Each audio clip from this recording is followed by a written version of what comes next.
we have different layers. And the most dominant layer would be like a reversal. And what I mean by that is, so let's just say reversals are very rare. So let's just take the rear naked choke, for instance. What would a reversal from a rear naked choke be? It would be some silly thing where I straighten out his arm and I get a submission on him, right? Super rare, kind of silly, but is realistic in some situations. The next layer to that, and probably the one that should be before that, is prevention, right? So if I prevent, and remember, this is true for takedowns, a dominant position, or submissions. So it's true for all those coins, that flip side of that coin.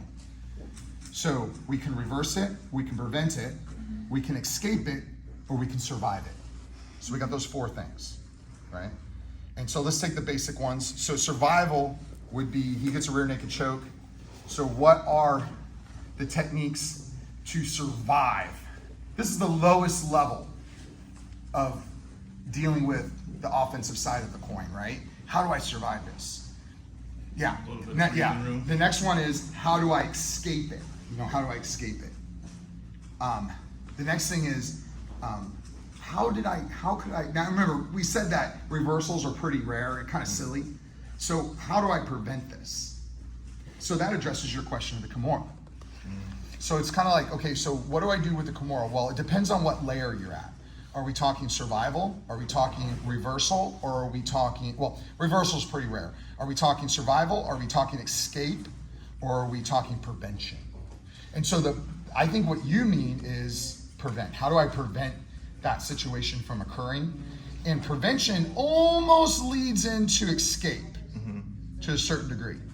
And when it comes to the Kimura, it's there's a lot of stuff, but let's talk about the one that we did today. So Jackson's on top, right?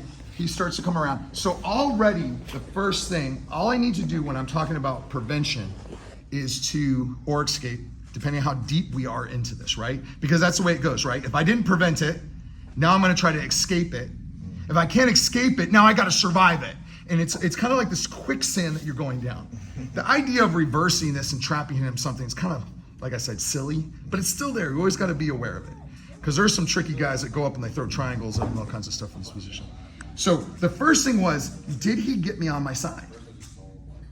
Did I allow him to get me here, right? So do you see how I missed the prevention.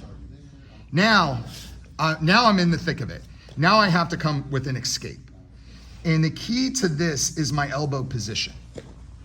Everything he's trying to do is he's trying to maintain this elbow position.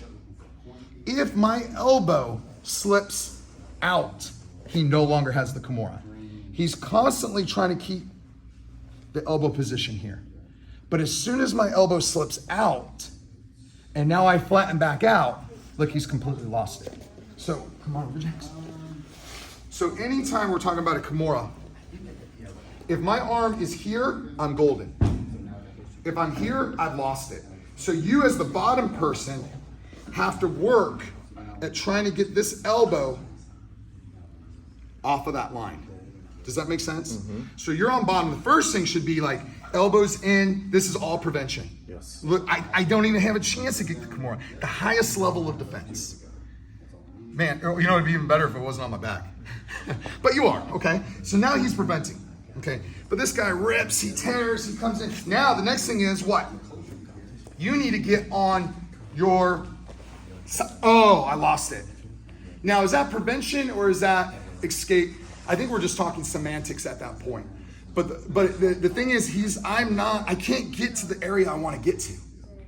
But it's all knowing about the offensive side of that coin. Like we said, takedowns, opposite side defense, submissions, the opposite side. All we're doing is deconstructing whatever my goals are. And the question is then, what movements are most efficient to deconstruct what he's trying to do?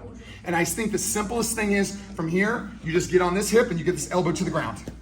And you try to deconstruct all the stuff that I wanted. Now, for some people, that comes very instinctively. Those people are called wrestlers. Because that's what we've done our whole life, right? We didn't have coaches that did detail like we do here in Jiu Jitsu. I mean, if you had a great coach, you did. But most of them are just kind of, this is the way it's done. Drive your elbow to the ground, son. you know? And so we start to learn, oh man, whatever you want to do, I want to do the opposite of. And so a lot of times when it comes to the prevention and escape portion of a submission, that's all we're doing. Now, if you get deep and you lost the prevention, right? You lost it, you've already went to your back, you opened up the space, you lost the escape, and now we're here. Now this is survival. This is where you're gonna grab onto your leg, this is where you're gonna try to lock down the hand, this is where you're gonna go grab your belt. But you can see with each step, we've gone deeper and deeper and deeper into the quicksand. And yeah, you just elbows in, back flat, elbow through. That would be the simplest way I'd say to approach that. Thank you. Yeah.